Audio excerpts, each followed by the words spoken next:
है कि हमने एमएलए के इलेक्शन में जनाब नजीब सुलेमान मुल्ला साहब ने कहा था कि मुमरा कौसा को मैं एक प्ले ग्राउंड दूंगा और अल्हम्दुलिल्लाह उन्होंने प्ले ग्राउंड दिया। और इस प्ले ग्राउंड देने के बाद शहर में ऐसा लगता है कि प्ले ग्राउंड की बाढ़ आ गई। इससे पहले किसी की नींद जागी नहीं थी, सब लोग सो रहे थे, फिक्र ही नहीं थी। 15-15 साल 20-20 साल हो गए, लोगों को फिक्र ही नहीं थी। अभी मैं आपको एक अहम इंफॉर्मेशन इसलिए देना चाहता हूं कि जब हम अंग्रेजों के खिलाफ जंग की लड़ाई, आज़ादी की लड़ाई लड़ रहे थे, तो कुछ लोग हमारे मुल्क के जो हिंदू और मुसलमान मिलकर के आज़ादी की लड़ाई लड़ रहे थे, तो कुछ लोग अंग्रेजों की मुखबरी कर रहे थे। उसी तरीके से इस ग्राउंड को देने के बाद कुछ लोगों ने महानगर पालिका को लेटर दिया है कि इसका कुछ पार्ट प्ले ग्राउंड को दिया जाए। सेम कहानी है, जिस तरीके से अंग्रेजों के मुखबिर थे, इसी तरीके से महानगर पालिका के यहाँ के सत्ताधारी के कुछ लोग मुखबिरी करते हैं और लेटर देते हैं कि ये इस ग्राउंड का कुछ पार्ट दिया जाए। क्यों आपका पेट दुख रहा है भाई? क्या बच्चों के मुस्तकबिल से हम खिलवाड़ कर रहे हैं क्या? हम तो बच्चों के मुस्तकबिल के लिए हम सोच रहे हैं कि हमारे शहर में प्ले ग्राउंड नहीं था और अल्हम्दुलिल्लाह पहला प्ले ग्राउंड कारपोरेशन के लोगों की मौजूदगी में इस प्लेग्राउंड की ओपनिंग हुई। उस पर भी तरह तरह के सवालात करते हैं। कोई आगे बोलता है पेपर दिखाओ, कोई कहता है कि वो ऐसा टेढ़ा है, कोई बोलता है सीधा है। अरे भाई, टेढ़ा है, सीधा है, कुछ भी है, लेकिन मुमरा वालों का है, ये मुमरा के मुस्तकबिल का है। क्या प्रॉब्लम है लोगों को? इसीलिए हमने बुलाया आप लोगों को। और हम देख रहे हैं कि शहर में 2 प्लेग्राउंड, 3 प्लेग्राउंड की बातें और हो रही हैं। एक डीजेड सिटी के पीछे, बराबर है, मैं गलत बोल रहा हूँ? वो प्लेग्राउंड के बारे में आपको बता दूं, ये महानगर पालिका की जगह पे आप खड़े हैं।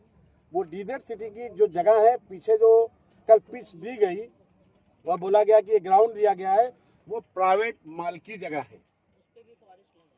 उस पर कुछ पार्ट, वो ठीक है, वो जो भी है, वो मालकी जगह है। मालकी जगह पर कल वो बिल्डिंग की जगह है, टीएमसी बिल्डिंग की, लोगों को डेवलप करने के लिए दी गई है। किसी की भी जगह हो, वो टेम्परवारी है। और आपको बता दूं, दूसरा जो बाबा फखरुद्दीन शाह बाबा के मज़ार के पास जो प्लेग्राउंड दिया गया है, उसके लिए जनाब नजीब सुलेमान मुल्ला ने 1.5 करोड़ रुपए का बजट का ऐलान किया था। लेकिन क्या है, महानगर पालिका का जुड़ा हुआ काम है, उसके लिए एक वर्क ऑर्डर लगता है। वर्क ऑर्डर का हम इंतज़ार कर रहे थे कि वर्क ऑर्डर हो जाए तो ऑफिशियली तरीके से हम उस प्ले ग्राउंड का काम चालू करेंगे।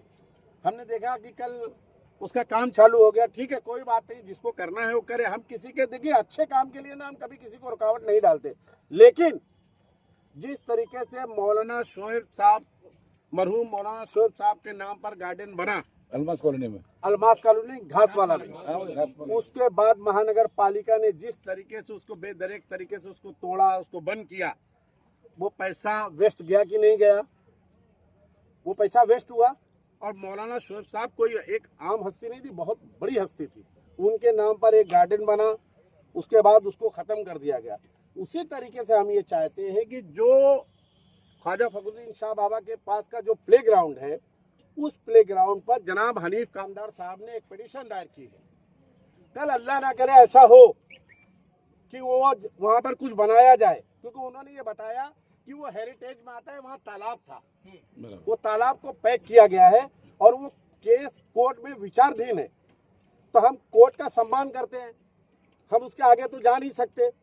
जब हम उसके आगे जा नहीं सकते तो वहाँ पर फिर वही झूठी बातें कि ये प्लेग्राउंड दिया गया, वो प्लेग्राउंड दिया गया। आपको बता दूं, आप लोगों ने उसको रुकवाया भाई? देखिए, हंसी मजाक अपनी जगह पे है, लेकिन इसके अलावा हमारे शहर के लिए जो जो चीज़ें चाहिए थी हमको नहीं मिली। इसके लिए हमने उन लोगों को छोड़ के हमारे जो राष्ट्रवादी पार्टी घड़ी जिसकी निशानी है, हम लोग उसी में रुक गए थे। और हमारी रुकने की वजह यही थी कि हमको शहर का विकास होते हुए दिख नहीं रहा था। हमको शहर का विकास करना था, अपने घर बंगले गाड़ी बनाना नहीं था। हमारा असल मकसद था कि हमारे शहर के लोगों को फैसिलिटी मिले। आप मुझे ये जवाब दो कि ये ग्राउंड क्या आज यहाँ पे आया है क्या? ये अभी हाल फिलहाल में लेटर दे रहे, एक्टिंग कर रहे, बता रहे कि हम मांग नहीं कर रहे। लोग जगह जगह पे प्लेग्राउंड बनाने की कोशिश कर रहे। भाई, जमीनें क्या पहले कहीं हमारे लॉकर में थी क्या? या महापालिका के लॉकर में छुपी हुई थी? ये तो जगह पे ही थी जमीनें। फिर उस वक्त इन्होंने क्यों नहीं उस पर काम किया, क्यों नहीं वर्क किया? आज जब नजीब भाई ने जो पाम रिवेरिया के पास की जगह दिखाई वो एमसीए को दिए गया। अब जब यहाँ पे हमने जगह ली, इस पे जब काम चालू है तो उसके ऊपर ऑब्जेक्शन ले रहे। भाई अगर वाकई में आप शहर के विकास की बात करते हो, वाकई में आप शहर के लिए जब मतलब इतने फिक्रमंद रहते हो तो आपका फर्ज बनता है कि हमारा साथ दो। जिस तरीके से हनीफ कामदार भाई और उनकी टीम ने जब इस पे वर्क किया, जावेद भाई हमारे भूख हड़ताल पे बैठे थे, उनके साथ और भी दीगर लोग थे, अभी मुझे सबके नाम नहीं पता है। मैं उनका शुक्रिया अदा करती हूँ कि वो बच्चों ने शहर की फिक्र के लिए भूख हड़ताल की। उस वक्त भी आमदार आके बोल सकते थे कि भाई मैं ये जगह देता हूँ, क्यों नहीं दिया उस वक्त उन्होंने ये जगह? आज जब नजीब भाई यहाँ पर आए, उन्होंने जगह दी, और नजीब भाई फिलहाल कुछ भी नहीं है, नगर सेवक भी नहीं है। आप 1 लाख वोटों से जीते हुए हो, 3rd टाइम है आपका, 4th टाइम है, सॉरी 4th टाइम है आपका। उसके बावजूद भी आपको ये तकलीफ हो रही है कि यहाँ पे शहर को ग्राउंड दिया जा रहा है। कितने शर्म की बात है आज।